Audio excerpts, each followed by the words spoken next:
Everybody, I know that it has been a while since I've done a video. It's been what, 2.5, almost 3 months. I'm gonna give you an update on the Jeep. I've got a lot done on it. I've actually driven it, and I will put some videos in here. It's gonna be another compilation video of the last couple months of working on some stuff. So it's kind of choppy, but just here's a general update. So I'll do a quick walk around. I'll show you the Jeep starting up. I'll try to do a video of me driving it.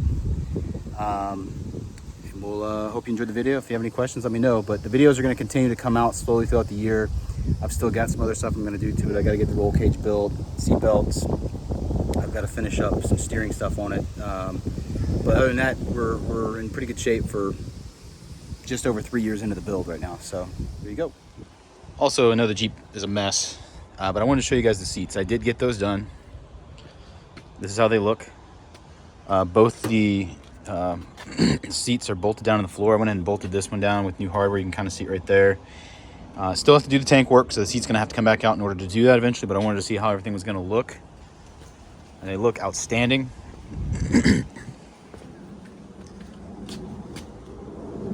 It's a waxed canvas material.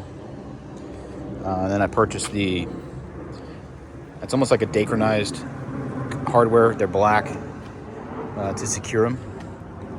But I could not be happier with this overall. What I ended up having to do is I cut out a template, and I think I've got a video on here on my phone from where I did it. I'll try to add it into here. But I ended up having to cut a 3/4 plywood. I used an all-weather board, exterior weather grade board, and then I glued basically the padding and everything onto that board, and then secured the board to the seat frame itself. So worked out nicely. Everything's very solid.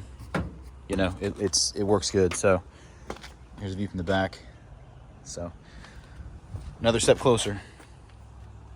All right, I got the Jeep out of the garage. It's the second week of April. We're gonna go ahead and keep on working on it. So today the goal is to get the speedo cable hooked up to the transfer case. I'll try to film that as much as I can. And we're gonna go ahead and run our wiring down this side of the Jeep into the back for our rear tail lamps. And I've still got to test this side to see which wires do what. Now my assumption is that the wires are going to be the same on this side, so we may not need to test it, but I'll have to look and see if they're wired up the same way, which they should be. So we'll get started on that. And I am going to start working on the brake line, like the brake electrical. I wired a 10 amp fuse up. I'm going to hook this up to a bus bar that I bought that's going to have hot power to it all the time. We're going to run our line to our brake switch. Now, I didn't have the pigtails. Let me turn the lights off. I didn't have the pigtails for this CJ3A pressure switch that I bought for the brake line, so I'm gonna build my own, and I'll show a quick video of what I'm gonna plan to do on this. But this is what I had to buy to get it to work.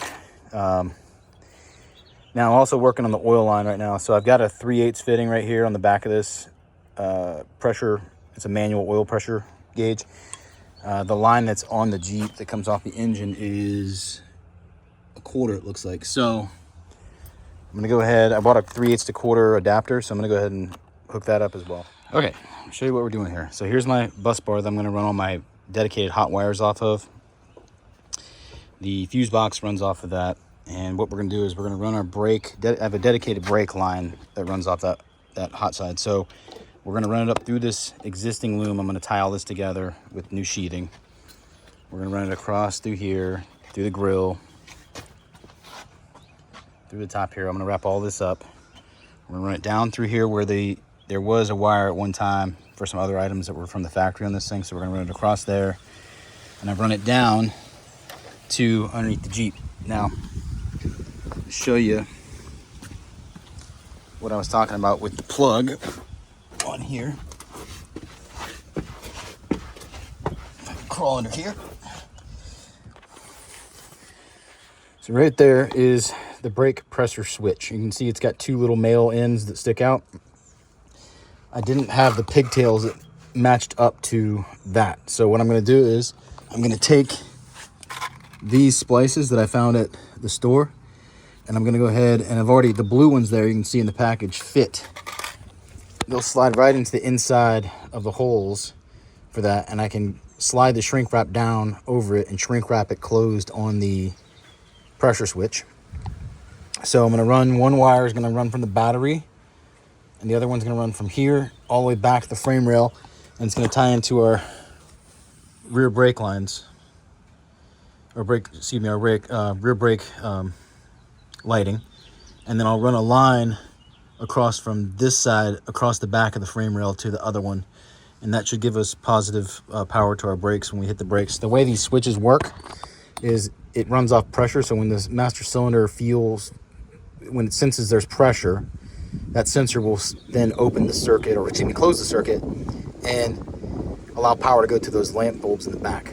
So we're gonna get that all wired up. I'll show you what it looks like when we're done.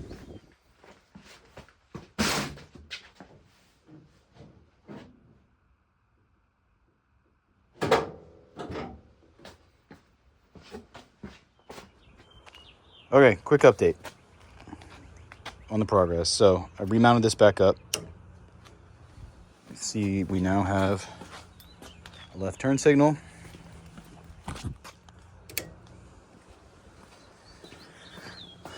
right signal,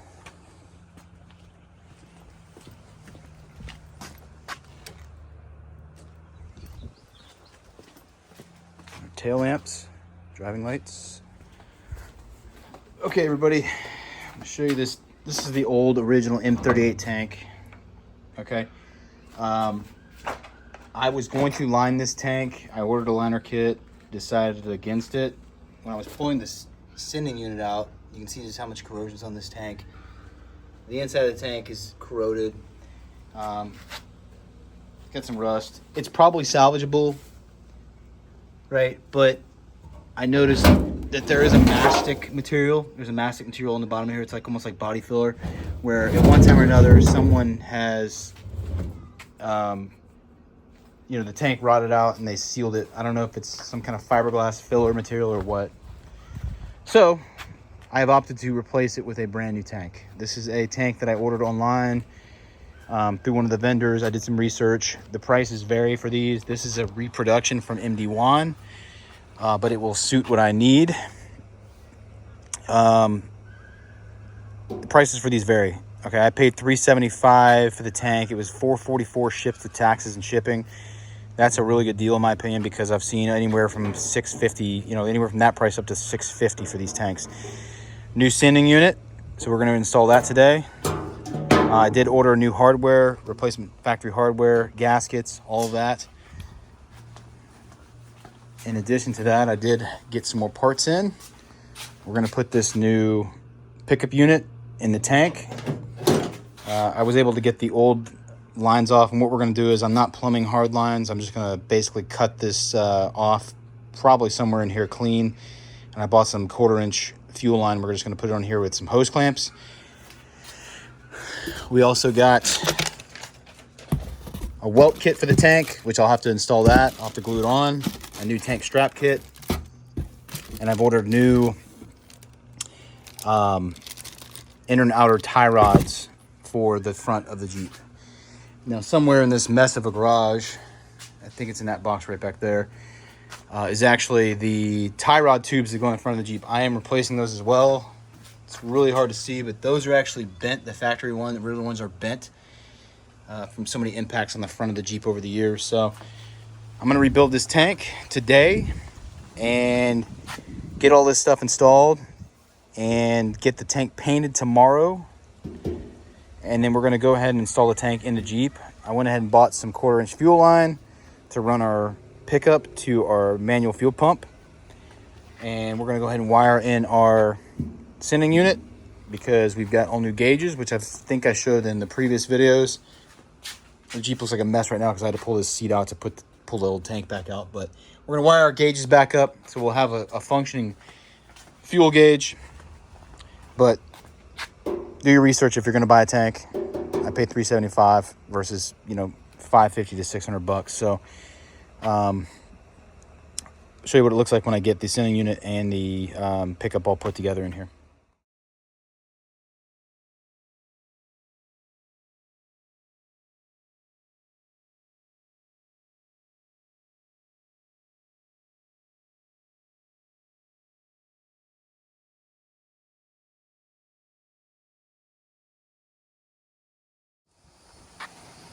right, so here it is. I have driven it, and I've run into a couple issues, which I'll talk about here real quick. Seats are done, as you saw earlier in part of the video, or you'll see in the part of the video, depends on how it ends up coming together. We have a new fuel tank that I ended up getting. The old fuel tank was absolute piece of junk. It needed to be replaced, so I ended up buying this one online. I put a new sending unit in here as well as a new fuel pickup. Now the sending unit I'm having issues with because even though right now I've got 3/4 of a tank or more fuel, it's only reading barely, not even a quarter tank. So I've got an electrical issue with that. It's either a bad gauge or I've got something with the wiring that needs to be addressed. So we're slowly working on that. Still need to get the spare tire put on the back. I've got to get the sandblasted wheel put on, get all that done. I'm having an issue with this ignition system on this Jeep, and it'll run great for a little bit and then it will go ahead and start stumbling. And I've kind of ruled out that it's an issue with the coil. I think I've got an issue with either the cap or the points on this Jeep, because if I go in, initially I thought, okay, the coil's overheating, it's running like junk, it's misfiring, and maybe because of the hot weather here, plus this thing is just, you know, the coil is brand new, but still it's an NOS coil, so it may be faulty for some reason. Thought it was overheating, causing the issue. Well, that's not the case, because I parked the Jeep. This is the first time I've had it out of the garage in probably 2 weeks, and it ran like junk when I first tried to start it. It was stumbling. I thought it was a fuel delivery issue. I've adjusted my carburetor, still didn't resolve it. So I took the cap off of the 24 volt, it's a 12 volt conversion, but it's a 24 volt waterproof style military distributor. And taking that apart, if I play with the points and adjust them a little bit here and there, it runs great. So what I think I've got going on is I think I've got something in here it's malfunctioning. I can't isolate what it is. So I've made the decision that in the coming months, I'm going to actually go ahead and shift focus again. I was going to try to save this distributor and all this military style stuff, but it's just not going to work. So I don't want to buy a replacement of this or rebuild it. It's too expensive. I'm just going to buy a 12 volt CJ3A L134 distributor. We're going to do new wires, new standard wires that just press on, and we're going to get new plugs that are standard plugs. And I'll be able to finish my wiring properly if I do that, and that should resolve the issue. Now this Solex carburetor that's on here, I'm using that for now, but I'm going to have my WO carburetor rebuilt. It needs a full overhaul. It needs all the parts that need to be replaced. It needs to be machined and everything. So I am going to get that done and replace it. And we're going to put the standard fuel lines in here that come for this M38. Basically it'll be a CJ38 M38 fuel lines. They're all steel lines that go from the tank to the carburetor. Right now I've got a rubber hose that runs off the pickup to the carb. We're going to get rid of that. We're going to start all over again with those components, and hopefully that should work out all the mechanical gremlins in this Jeep. So we'll try to start it here real quick. It does take a few seconds to start because the fuel pickup is here and it's got to push fuel from the tank all the way to the carburetor, but it does start up and it does run smooth once you get those points worked out. I've still got a little bit of a belt squeak I've got to work out with the adjustment on the alternator that I put in. So in this Jeep, its reverse is all the way forward where first would be in any traditional vehicle. First gear is straight back to the left, second and third. It's a 3-speed. I tested out the 4-wheel drive. It does work. It works really well actually, which is awesome. So we're gonna go ahead and try to cruise around the circle here, and I'm gonna try to do this while I'm holding the phone. So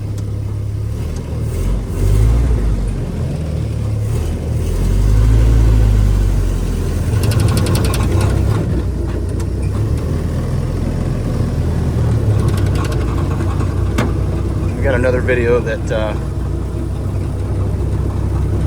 I'll go ahead and add on here of being recorded driving the Jeep. But 3 years of work has paid off, you know, to be able to actually put this thing on the street. I did get insurance for it through Haggerty. It's very reasonable price-wise. it is registered as well with plates and everything. So as you can hear, we've got a few things that are loose that need to be adjusted, but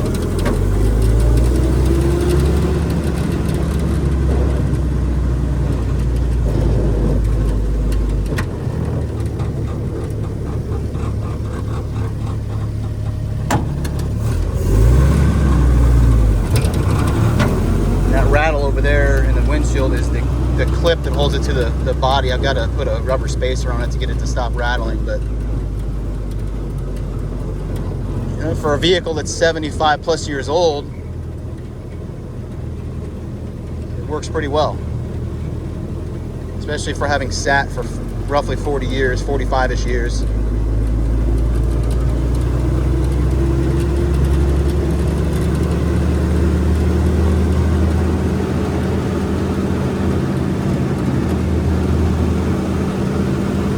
I couldn't be happier.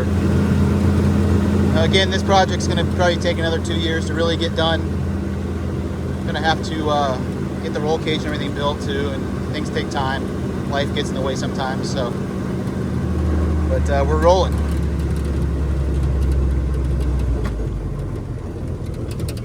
Let's make it turn around here with one hand.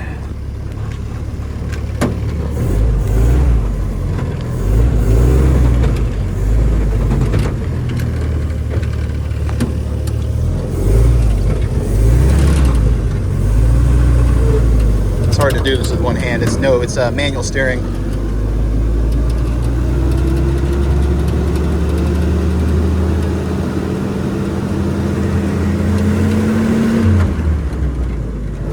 Shifts nicely.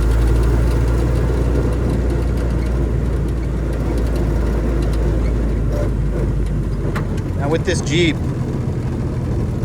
it's very difficult to there's no synchros for first gear, so you almost have to come to a complete stop to get this Jeep into gear, or it will grind a little bit, but clutch works good.